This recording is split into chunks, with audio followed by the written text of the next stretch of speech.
Hi guys, and welcome back to my channel. Two products that I actually have for you guys here today is the KEVYN AUCOIN powder. So this one is the Neo Setting Powder. This is actually a powder that retails for $75. It does contain 3 different powders. It's a gradient effect for matte, satin, as well as glowy. So this is an all-in-one powder. I would say that you could use the Glow for highlight. You could also use it as an under eye setting powder, and the satin would be great for baking if you really packed it on. But I will demo this for you today. In my mind, it's so innovative, something that is compact, easy to travel with, and you have a 3-in-1. And then the next product is the KEVYN AUCOIN Sensual Skin Primer. I have tried the Sensual Skin Enhancer, which is their small little pigmented, basically it's a foundation and concealer that's super opaque and very heavy. So this one is a primer that's actually made for that Sensual Skin Enhancer products, but I'm not using that today. But it is really smart to be able to use this base that it comes with as your mixing base. So basically what they imply is that when you pump a pump of the primer, you have this little mixing base to mix your foundation to make it as thin as a tinted moisturizer, but also as thick as a full coverage, dependent how much of the primer you actually add. Let's jump in and get started. I'll be using both of these products today with some concealer and a couple other products. I'll show you how they all work, and I'll let you know how I like them along the way. So the mirror that I'm using is actually the Simple Human mirror. I do get a lot of questions about it. Basically, it's a mirror that mimics the natural lighting outside when the lights turn on, and it really works well. Something that I would spend my money on. So I'm going to take 2 pumps of the primer, and I'm going to use a little dual fiber brush here, and I'm just going to put it all over the skin. So today I'm not even going to be using a full foundation. I'm going to be putting concealer where I need it, where I like it. That's kind of my new routine that I've been going with.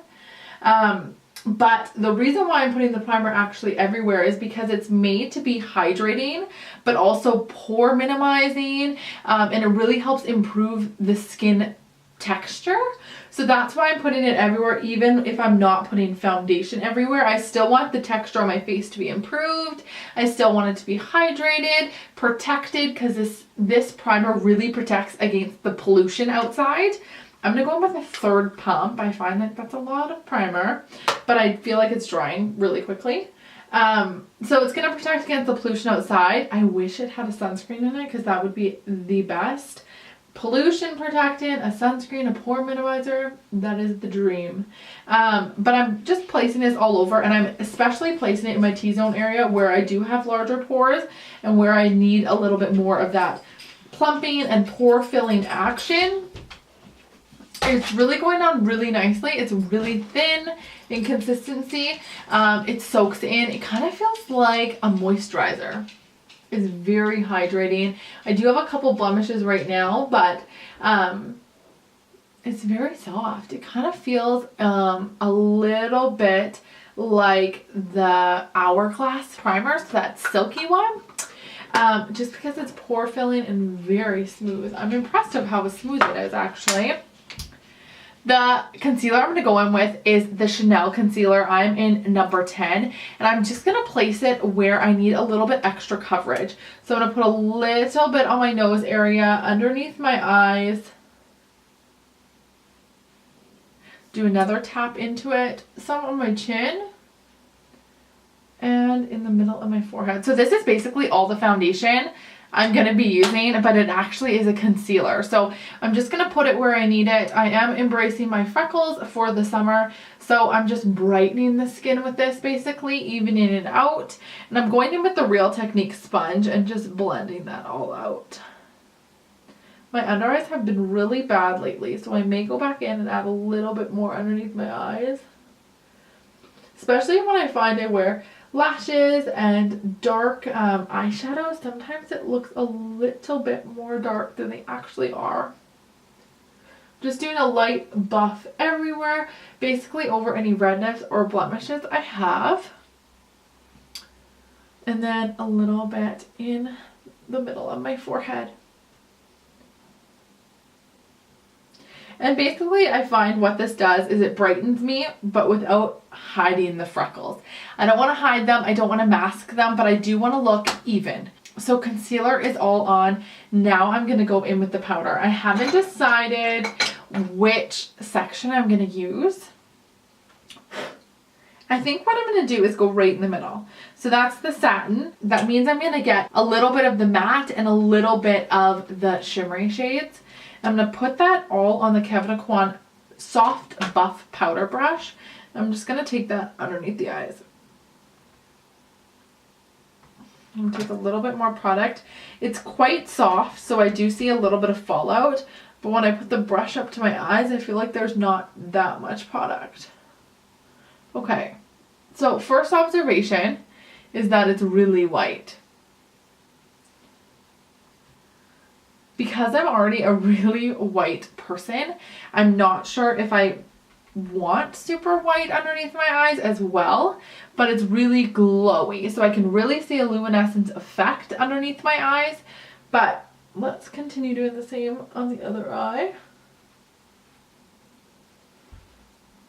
Kind of beautiful though. It's like a moon dust kind of color, so it's kind of purpley, kind of iridescent. This is what I would expect the Hourglass ambient light colors to look like, to be able to see it. When I throw the Hourglass products on, I can never see where I put them, but when I'm putting this on, I can see it in the light. I can see luminescent kind of flecks. It's actually very pretty. In person, it just looks like I have really glowy, youthful skin, which is everyone's goal and everyone's wish. So it does look nice. I'm just going to do a light dust everywhere because I did put concealer on my forehead, on my chin. Okay, that's beautiful. I'm going to go in with the KEVYN AUCOIN bronzer. This one is in Tropical Nights. It's more of a cooler bronzer. I'm going to take that same brush that I just used, doing a really light tap in it because it is a very pigmented product. And I'm just going to do it on my cheekbones.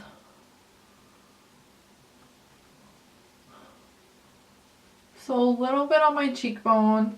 Again, a really light tap.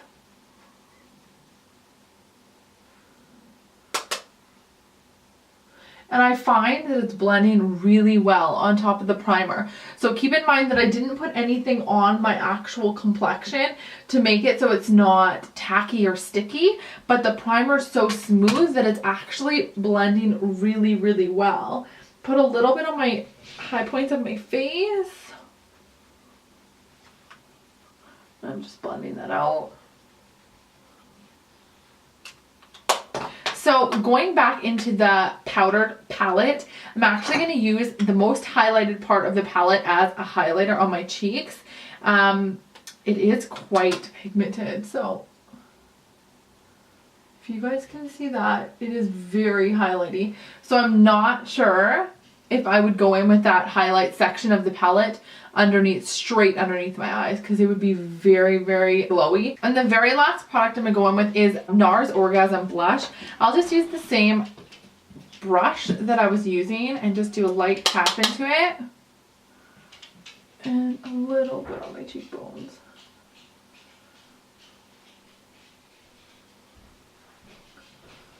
Another observation that I see is with this powder, it's really emphasizing any texture that I have on my skin. So I have a little bit of texture going on my cheekbone. So it doesn't disguise that because I can really see and it's really emphasized.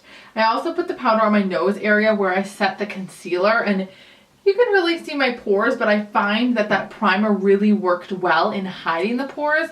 So overall, I would probably definitely reuse that primer over and over again because my face feels silky smooth and my powder blended really well on top of it. I also will still be grabbing the KEVYN AUCOIN powder just because it's so innovative. I kind of have everything in one, a highlight, a setting powder. It's very easy to work with. I would say doing a light dust into the palette, it would be my recommendation instead of really packing your brush in there. I also don't think this was the smartest brush to use for the powder. This is the KEVYN AUCOIN brush, but I probably would use something like a little bit more tapered. So something even like this, opposed to the giant one to set my under eyes, just because it didn't really get right in there. But that's brush choices, not actually the product. Let me know if you guys are going to try any of these products If so, let me know what you think of them as well. Keep in mind that KEVYN AUCOIN products are quite expensive, but they do have those great ingredients and a very luxurious brand. Thank you so much for joining me today for my quick little review on the new KEVYN AUCOIN products. If there's any product that you want to see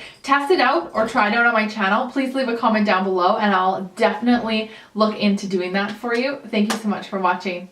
I'll see you soon.